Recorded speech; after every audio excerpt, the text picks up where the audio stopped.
Saya mulai dari sebuah prinsip bahwa untuk mengetahui apa maksud dari penulis, dia itu mau nulis apa di dalam As-Suluk, sementara naskah yang bisa kita gapai itu kan 4 naskah, semuanya berbeda. 2 naskah itu menulis silsilah Ali bin Jadid sampai ke Ahmad bin Isa, dari Ali sampai Ahmad bin Isa itu kan 9 nama. 2 naskah lainnya dari Ali sampai ke Ahmad bin Isa itu melalui 6 nama, ada pemotongan. Nah, dari 4 naskah yang bisa kita capai itu tidak ada satupun yang divalidasi atau mendekati masanya Al-Janadi. Itu clear. Kitab As-Suluk itu selesai tahun 720, Al-Kamakol 715, dan naskah yang paling tua yang kita miliki itu naskah yang disalin ulang tahun 820. Berarti kan selisihnya hampir 100 tahun tuh. Bukan dari wafatnya Al-Janadi, tapi rampung tulisan As-Suluk, kitab As-Suluk itu tahun 720 lah. Asumsinya 720 sampai 820 itu kan ada 100 tahun. Nah, saya berusaha mencari naskah aslinya atau naskah yang Sohahahul Janadi, itu belum ketemu sampai sekarang. Tapi saya punya cara yang lain untuk mengetahui Al-Janadi itu mau nulis silsilahnya Ali bin Jadid itu seperti apa. Dari orang atau intelektual, 2-3 orang, satunya itu mendapati masa hidupnya Al-Janadi sekitar 10 hingga 20 tahun. Yaitu Al-Malikul Afdal dalam Al-Atoya Saniyah. Silsilah Ali bin Jadid itu 9. Saya bisa menampilkannya seperti ini, Pak. Baik.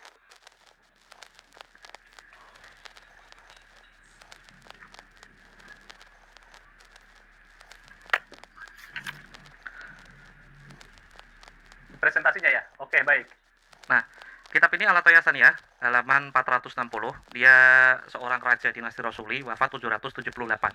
Konon dia itu umurnya 75 tahun. Berarti kan 778 dikurangi 75, berarti kan dia mendapati masa kehidupan Al-Janadi ya maksimal kan minimal 15 atau 10 tahun lah, 10 tahun.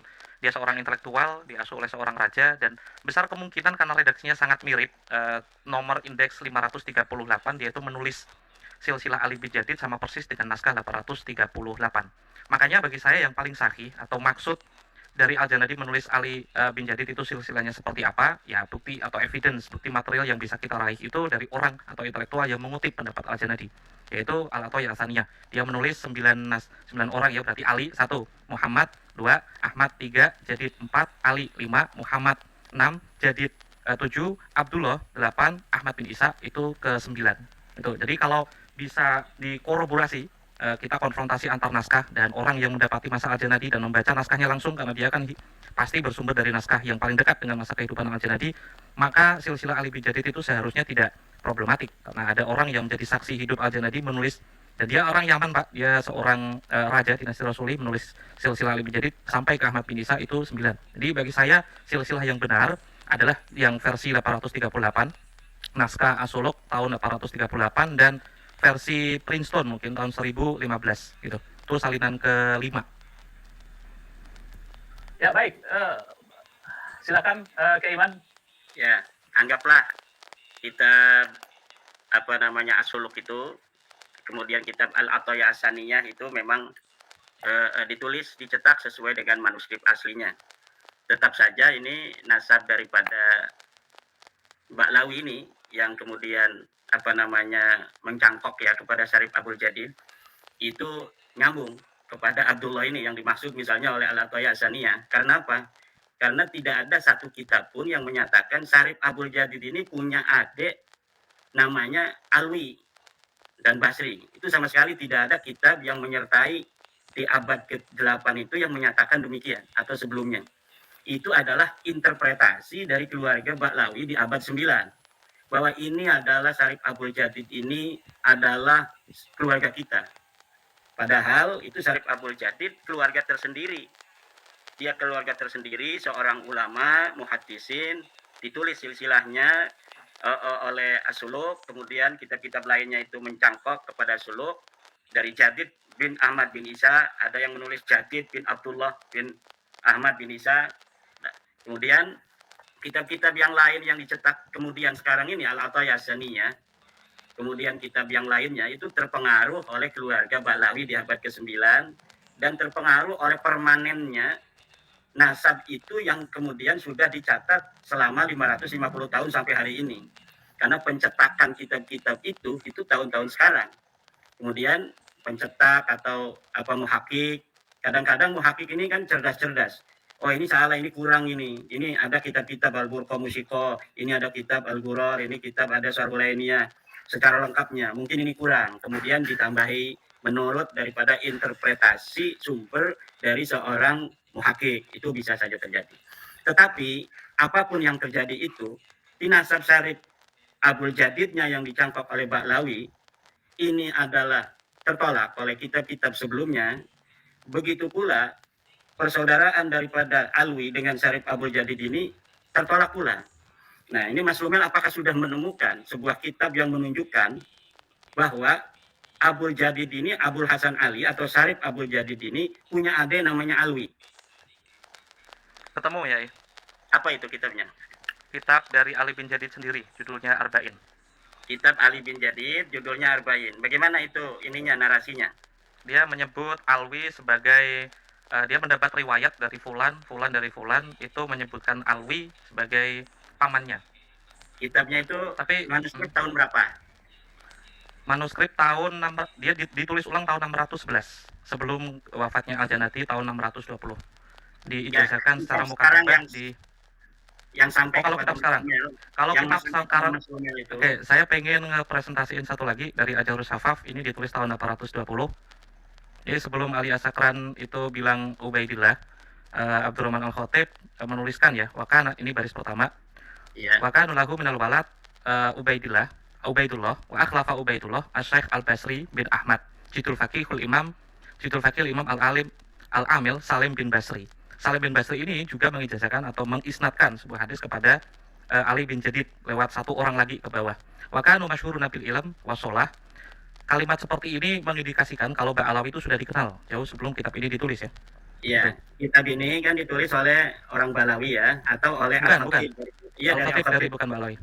Baru 40 tahun yang lalu. Ini apakah sebagai peneliti Mas Rumel tidak curiga bahwa orang yang menulis ulang ini menambahkan segala macam? Nah, kita sebagai orang yang mau meneliti ini jangan hanya mau menerima taken for granted sebuah berita, kemudian kita mengamini, oh ini katanya kitab yang ditulis abad ke-8 atau abad ke-9 sudah menyebutkan, sedangkan kitab ini dicatat baru 50 tahun.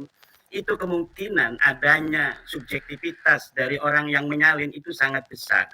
Dan kita sudah, bukannya kita ini husnudzon ya, tetapi saya sudah berkali-kali menemukan tahqiqan Ba'lawi ini bermasalah. Mereka berani untuk menambahi, bahkan berani berdusta. Ya, kita fair-fairan ya, Mas Rumel. Siap. Tetapi dalam kitab Ar-Raudhul Jali itu, kalau kita mau meneliti kitab Ar-Raudhul Jali itu kitab yang fihi masyakil.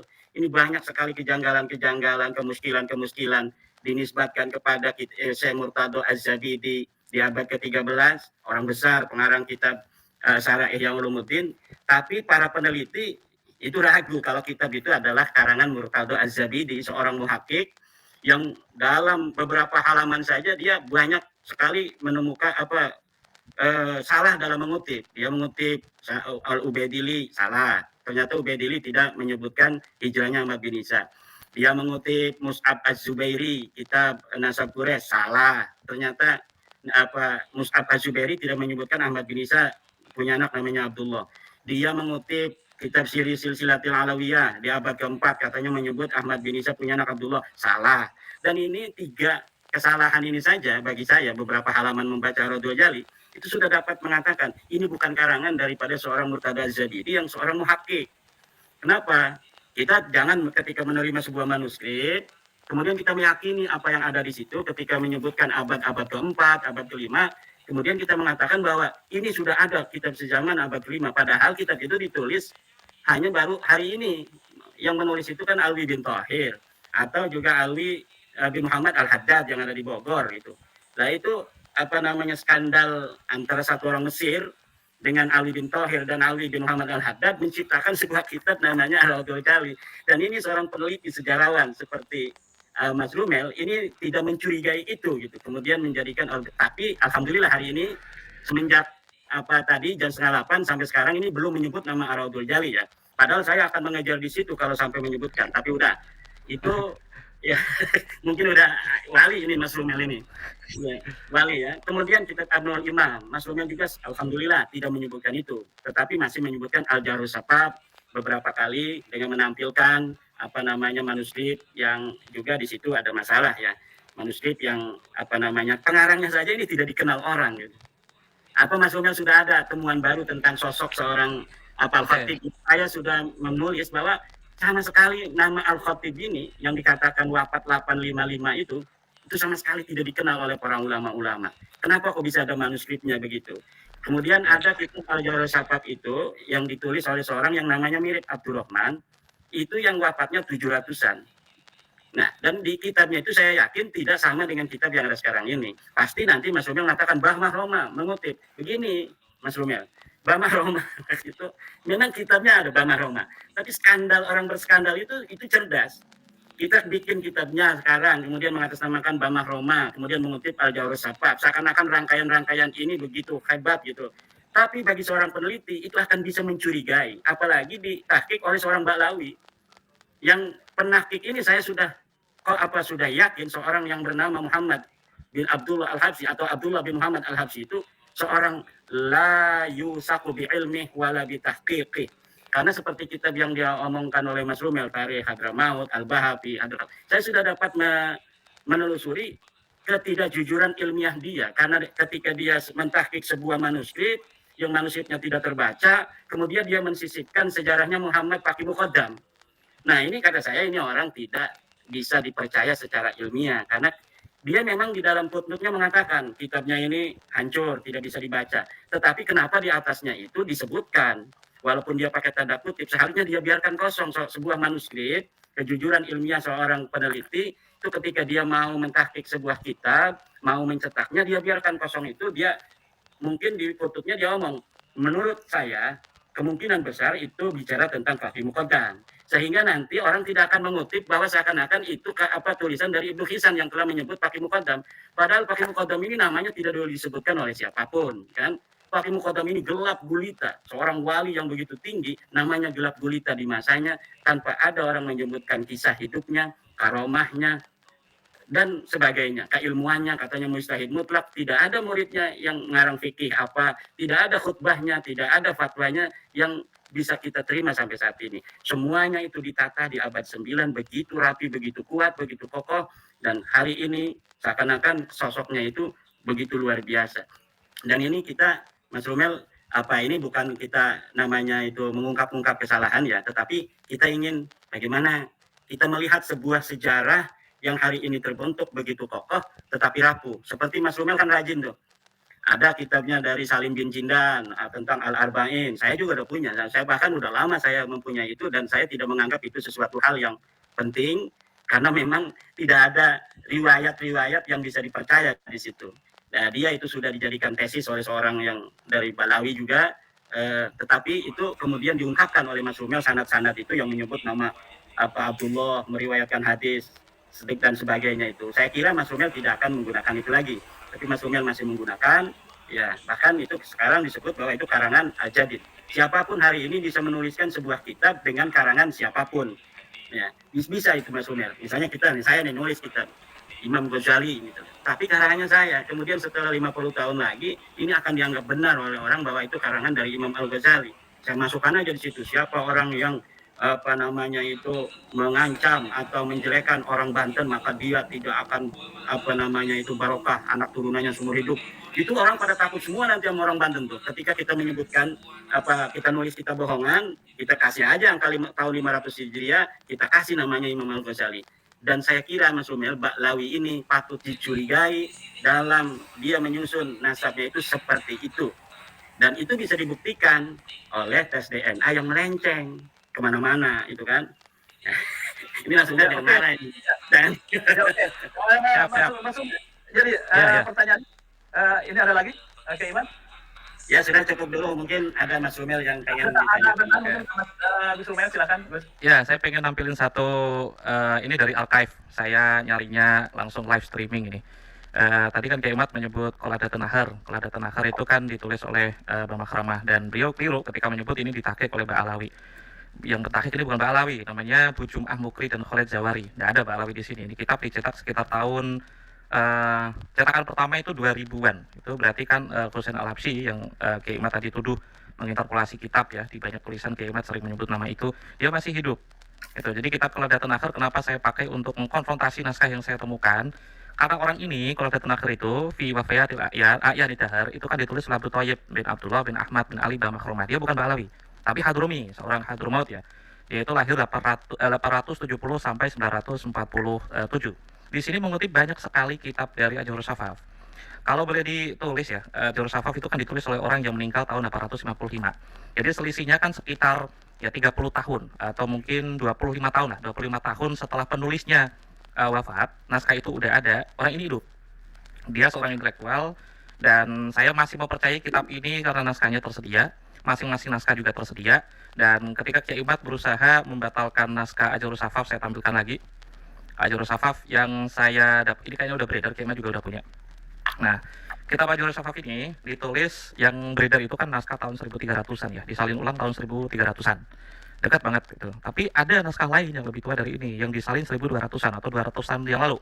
Karena ini 1400, naskah salinannya yang lebih tua dari ini itu ditulis tahun 1200-an. Saya udah dapat. Yang dari kue juga ada, itu tahun sama di 1100-an atau 1200-an. Semua naskah sudah saya bandingkan di dalam satu laptop, terus harfan-harfan saya komparasi ini, dan semuanya mirip atau identik gitu. Penulisnya Abdurrahman Al-Khatib ini valid wafat tahun 855. Kenapa saya meyakini naskah ini tidak diinterpolasi? Karena penulis salinan ini bukanlah Ba'alawi. Penulis naskahnya itu satu dari Al-Khatib. Yang ini yang saya tampilkan itu ditulis oleh Al-Khatib. Belakangnya ada Al-Khatib. Saya kira itu nama marga. Marga yang sama dengan penulis naskah ini. Berarti kan ada, katakanlah Pak Hikam menulis naskah, terus ada orang yang mengutip dan salinan naskahnya itu disalin oleh keturunannya atau satu kabilahnya. Al-Hikami misalnya. Penulis naskah ini adalah Al-Khatib, dari kabilah Al-Khatib gitu, dari orang non Ba'alawi gitu. Melewati konfrontasi naskah saya sudah, dan naskah ini saya yakini benar ditulis oleh Abdurrahman Al-Khatib yang wafat tahun 855. Perkiraan bahwa ada nama yang sama, Abdurrahman Al-Khatib wafat tahun 700-an, itu juga agak meleset karena itu ada kekeliruan dari Hadiyatul Arifin sama Mu'jamul Mu'alifin ya. Dua kitab itu kan menulis, itu kitab fihris, kitab ensiklopedia. Saya ngerasa agak kecewa gitu kayak Umat. Maksudnya Azirikli, bukan Azirikli, Umar Ridho Kahalah dan juga Ismail Pasha, dua penulis dari Hadiyatul Arifin itu kan tahun 1300-an wafatnya gitu. Bagaimana caranya orang yang selalu pengen sumber sezaman mengkonfrontasi sebuah cerita di masanya dengan sumber sezaman itu memakai ensiklopedia dari orang yang hidup tahun 1300 Hijriah. Itu Mujamul Mu'alif itu 1300-an. Dia bagi saya agak keliru referensi gitu. Keliru referensi itu, saya berani aja ngomong kayak gini. Dua orang ensiklopedia itu ketika mengatakan Abdurrahman Al-Khatib wafatnya tahun 700-an dan menulis naskah Ajurus Safaf itu sangat melenceng jauh. Karena di dalam kitab yang sama itu menuliskan seseorang dari kabilah Ba'alawi dan juga kabilah lain bukan Ba'alawi yang wafat tahun 850-an. Ya bagaimana mungkin orang yang wafat tahun 750 itu menulis naskah hikayat biografi seseorang yang wafat tahun 800-an. Itu agak muskil gitu. Nah, Qiladatun Akhir itu orang tadi kan selisihnya sekitar 25 tahun setelah penulis Ajurus Safaf ini kan wafat. Maka dia itu orang yang sangat paling mendekati dan paling bisa dipercaya karena sezaman, dia orang Yaman, orang Hadromi, penulisnya juga Al-Khatib, kabilahnya masih ada sampai sekarang. Dan beberapa Al-Khatib menulis ulang salinan kitab ini gitu. Itu untuk Ajurus Safaf. Saya masih meyakini kitab ini sebagai kitab salinan yang representatif dan muktabar atau mutamat lah kalau misalnya Kiai Imad memiliki definisi yang berbeda tentang muktabar ya. Saya clear untuk hal itu. Nah, kendati pun demikian saya juga sepakat ya. Kayaknya semua orang yang pro Ba'alawi itu kan selalu meragukan sumber sezaman itu. Saya kayaknya orang yang ladeni tentang sumber sezaman itu harus dicari. Kenapa saya yakin? Karena yang gelap, jalannya gelap itu bukan hikayat atau historiografi Al-Faqih Muqaddam, tapi cara pencarian Kiai Imad sendiri yang gelap gitu. Jadi beliau itu kan mencari dengan mata yang tertutup, acak-acak, komedi aja Kiai, komedi aja itu. Karena gini, ketika di Timur Tengah 2-3 kali, insya Allah nanti juga saya mau ke Belanda lewat bantuan Lakpesdam kemarin Lomba itu. Saya ke Belanda nanti itu nyari naskah yang ditulis disalin tahun 700-an. Di situ ada keterangan tentang Muhammad bin Ali Al-Qolai yang dulu sempat dikira Kiai Imad itu nasabnya Muhammad bin Ali Al-Qolai itu dicangkok oleh Muhammad bin Ali Sohib Mirbat itu. Kenapa saya bilang ini orang agak iltibas ya. Ada Muhammad bin Ali itu 4 orang ya. Muhammad bin Ali Sohib Mirbat, Muhammad bin Ali Al-Qolai, Muhammad bin Ali Al-Faqih Muqaddam, Muhammad bin Ali Batohan. Empat-empatnya itu kan 2 orang yang berbeda. Meskipun nama dan bapaknya itu sama, tapi njit, buyut, tangganya itu berbeda. Saya tuh pengen mengulang sebuah teorinya dari Profesor Eng Seng Ho dari The Grave of Tarim. Itu orangnya masih hidup. Saya ingat saya itu ada 2 profesor itu. Orang Hadromi itu Kiai Imad, itu orang Hadorimah atau orang Hadromaut itu orang yang punya budaya dikenal melalui silsilah, melalui berdasarkan genealogi. Kita itu di Indonesia itu kan hai Fulan bin Fulan itu bukan hal yang lazim ya. Hai Kiai Imad bin Usman, orang menyebut orang lain, cara pengenalannya itu berdasarkan nasabnya. Jadi itu satu hal yang kayaknya tidak menjadi perhatian Kiai Imad. Makanya pertanyaan Kiai Umat apakah ada pencakokan-pencakokan itu. Padahal di kitab yang lebih tua dari Al-Barqah Al-Mushkah itu, kabilah Ba'alawi itu sudah dikenal sebagai pertama keluarga atau klan yang dikenal sebagai orang-orang soleh, ahli ilmu. Mungkinkah jika memang dikenal seperti itu oleh penduduk Hadramaut, ada peluang untuk mencangkokkan nasabnya sendiri ke orang lain gitu? Padahal orang Hadrami sendiri dari penelitian Eng Seng Hui itu kan ya orang yang dikenal melalui silsilah, melalui nasabnya gitu. Sebentar ya. Ya kalau kesolehan kan Allahu a'lamu bimani taqwa ya. Nah, orang yang di Kirawali aja sekarang kan ada mencangkokkan kuburan itu.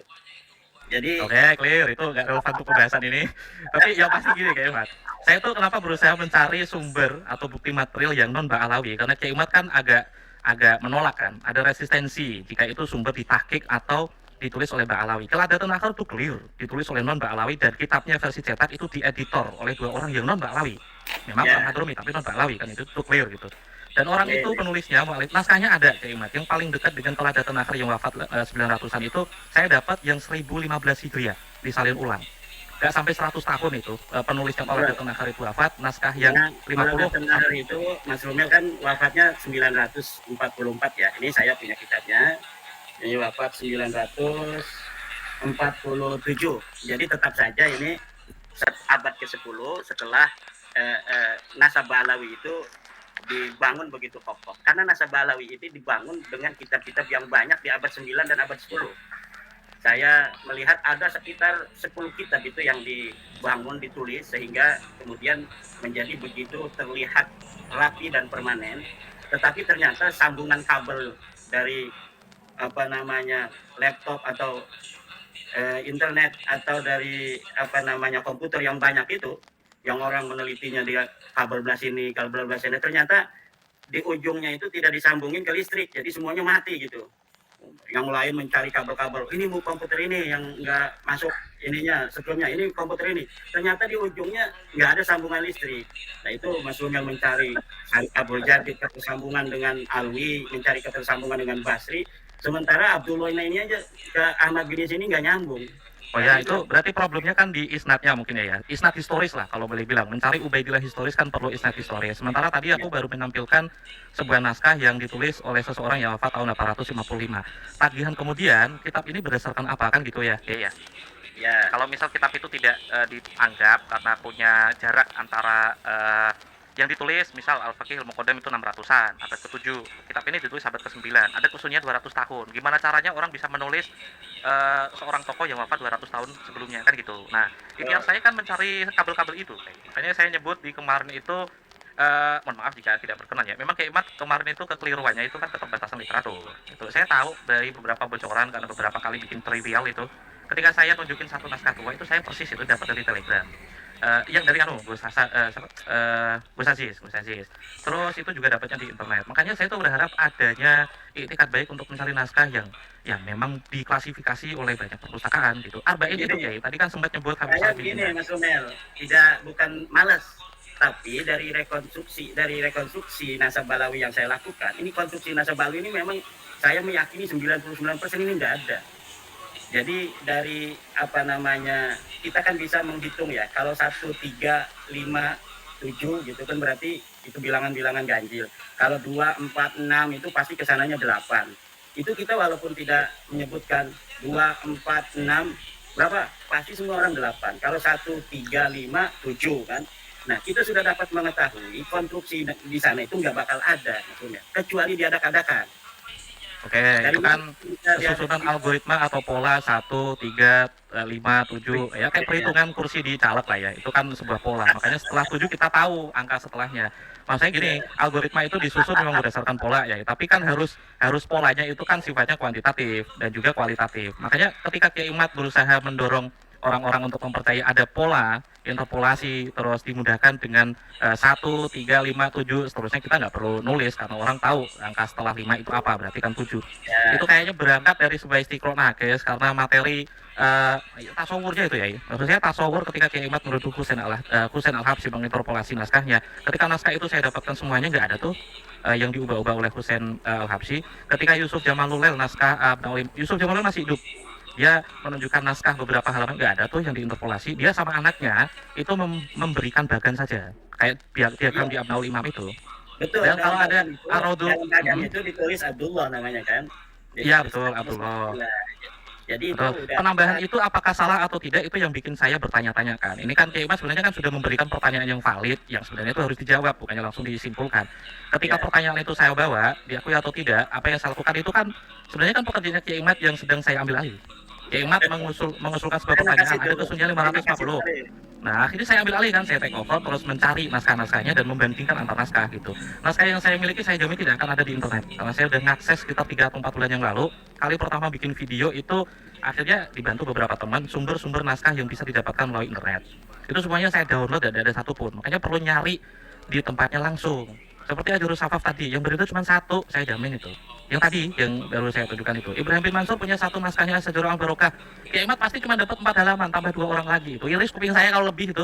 Karena itu satu-satunya yang ditunjukkan oleh Ibrahim bin Mansur itu. Nah, kemarin pas waktu di Madinah, ketemu sama Syed Anas, dan saya mengkopinya ulang. Dan dia pun tidak yakin kalau ini ditulis oleh Fakhruddin Ar-Razi. Karena Qasim Al-Amin, penulis naskah Sejarah Al-Mubarakah yang 927 itu tidak ada redaksi seperti Wahid bin Samsudin. Wahid bin Samsudin bilang ini kan ditulis dari sebuah naskah yang disohehkan oleh mu'alifnya langsung. Di naskahnya Nakobah Hijaz itu nggak ada kayak gitu. Bahkan awalnya Ibrahim bin Mansur itu mengira, aku kira ini karyanya Ibn Inabah loh.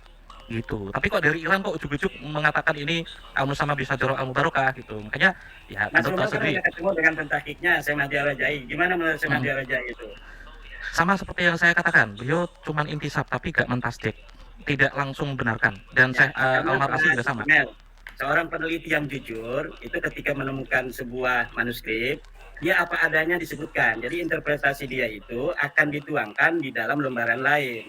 Ketika dia menemukan manuskrip itu, bentuknya seperti itu, ditulis itu namanya Kitab As-Sajaratul Mubarakah, dikarang, ditulis akhirnya itu 597, disebut pengarangnya Fakhruddin Ar-Razi, ya biarkan seperti itu.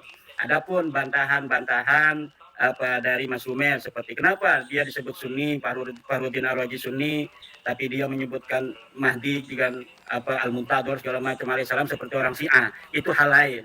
Tapi manuskrip itu kita biarkan aja seperti itu, nanti interpretasi sumber itu dilakukan oleh orang lain seperti Mas Rumel sekarang tuh yang menggugat apa Sajul Mubarakah. Tetapi Mahdi Ar-Rajai ini orang jujur di dalam dia itu mentahqiq sebuah kitab, dituangkan apa adanya, dicetak seperti itu, bahwa Ahmad bin Isa anaknya cuma 3, Muhammad, Ali, dan Husain. Tidak ada itu di tahun 597 anaknya namanya Abdullah, apalagi Ubaidillah. Karena Ubaidillah ini kan hanya interpretasi ijtihad dari seorang alias Sakron yang dia itu namanya Ubaid bin Isa, keluarganya kan dari sama dengan Bani Adal. Ya kan sepupunya Bani Adal, kakeknya itu pasti namanya Ubaid bin Isa, nggak ada nama Ahmad Ahmadan.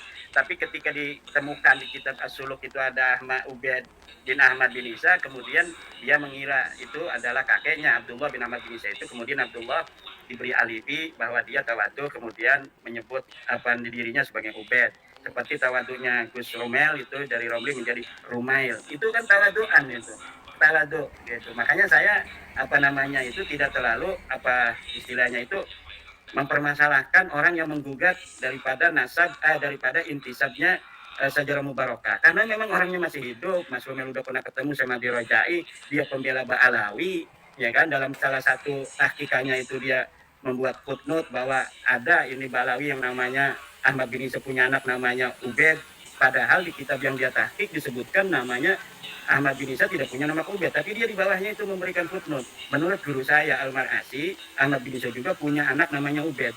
Nah, itu berarti dia tidak ada permusuhan dengan apa Ba'alawi. Maka ketika tidak ada permusuhan dengan Ba'alawi, tahqiqannya ini sangat kuat, tidak ada subjektivitas.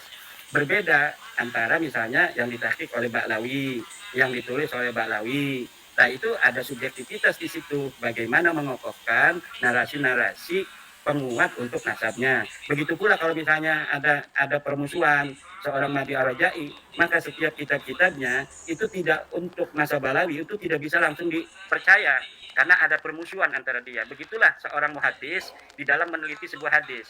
Riwayat tentang sesuatu yang ada subjektivitas dengan apa orang yang meriwayatkan itu akan ditinjau ulang. seperti hadis-hadis tentang orang Sam meriwayatkan Sam itu ada keberkahan, itu akan ditinjau ulang, akan diteliti oleh para peneliti hadis. Orang Sam mengatakan tentang fadilah Sam di hadis-hadis Nabi, ini akan dicurigai. Orang Najd bicara tentang fadilah Najd, akan dicurigai oleh seorang peneliti hadis. Orang Yaman bicara tentang fadilah Yaman, akan dicurigai oleh peneliti hadis. Atau orang yang sedang bermusuhan, seperti ketika sebuah hadis mengatakan ayahnya Nabi Muhammad masuk neraka. Setelah diteliti hadisnya ada seorang perawi dari Bani Umayyah. Nah, ini juga menjadi penelitian dari para pakar hadis. Ini tidak bisa dipercaya walaupun secara riwayat itu sahih, tapi karena ada permusuhan antara Bani Umayyah dengan Bani Abi Thalib, maka hadis ini fihi nazarun, ada pertimbangan-pertimbangan subjektivitas. Nah, kemudian kitab-kitab yang banyak dari Ba'alawi itu, yang banyak sekali 27 kitab itu semuanya karangan Ba'alawi yang saya tahu, sampai abad ini, sampai abad ke-15 itu, yang dikarang oleh orang yang pintar, orang yang soleh dan sebagainya itu, tetapi itu tidak menjadi seorang peneliti orang yang dianggap wali, karena yang menjadi objek daripada sebuah penelitian bukan siapa yang menulis tapi apa yang ditulis. Ketika seorang Ibnu Hajar mengutip sahabat dalam sahabatnya silsanatnya Ba'alawi, disebutkan di situ ada Ubaidillah bin Aman. Nah, kita bisa menelusuri ternyata dia mendapatkannya dari kitab yang dia temukan. Jadi Ibnu Hajar menemukan kitab namanya Al-Juz'ul Latif, di situ ada silsilah thariqah, kemudian dia mengutip aja. Dan ulama itu udah biasa mengutip, namanya Al-Jamma, ulama yang senang ngumpulin sanad-sanad silsilah. Akhirnya tanpa diverifikasi, di cross check, ya kitab itu ada di dalam kitab seorang ulama besar itu. Apakah ulama besar itu salah? Tidak. Artinya yang dia dapatkan informasi seperti itu. Adapun nanti ada orang yang mengkaji, itu hal lain. Nah, itu untuk Syajarah Mubarakah, saya kira ini adalah Mas Rumel udah berusaha tuh waktu itu dengan sebuah sanad ijazah dari orang yang katanya 500 sekian gitu. Kemudian ternyata kitab itu ditulis pada 500 sekian itu, sementara ijazahnya itu beda lagi tahunnya. Lah, itu hal-hal semacam itu pun nanti akan bisa seorang juri akan melihat saya menggunakan kitabnya itu kitab yang versi muktabar, kemudian Mas Rumel hanya menemukan lembaran-lembaran seperti itu yang kemungkinan besar juga bisa dibikin oleh orang gitu kan. Nah, jadi sebenarnya bisa dibikin oleh orang itu satu kemungkinan, atau bisa jadi memang ditulis oleh mualifnya langsung, itu kan kemungkinan yang lain. Makanya intinya waktu memperkenalkan diri sama Pak Yusuf itu saya kan cuma tukang clipping, saya cuma tukang clipping yang mengumpulkan bukti-bukti yang di masa lalu. Sekedar contoh kemarin tuh dari teman-teman Yayasan Menara Kudus itu kan mendapatkan naskah asli dari Mbak Rifan yang menuliskan Salawat Asnawiyah, itu terkenal di Pantura, tapi orang mulai ragu ini benar-benar dikarang oleh KHR Asnawi atau enggak. Akhirnya akan ketemu. Nah, naskah itu di dalam buku Muktabar itu tidak akan ketemu kecuali berdasarkan klaim. Tapi ketika sudah ada bukti, artinya apa yang ditulis oleh sejarawan itu berdasar. Terkait tentang Syajarah Al-Barokah, saya tidak sampai bilang kalau kitab itu enggak, Muktabar itu enggak. Kenapa saya meragukan kitab itu? Ya karena saya perlu tahu penulisnya itu muktabar atau tidak, bisa diandalkan atau tidak. Kendatipun Kiai Ahmad bisa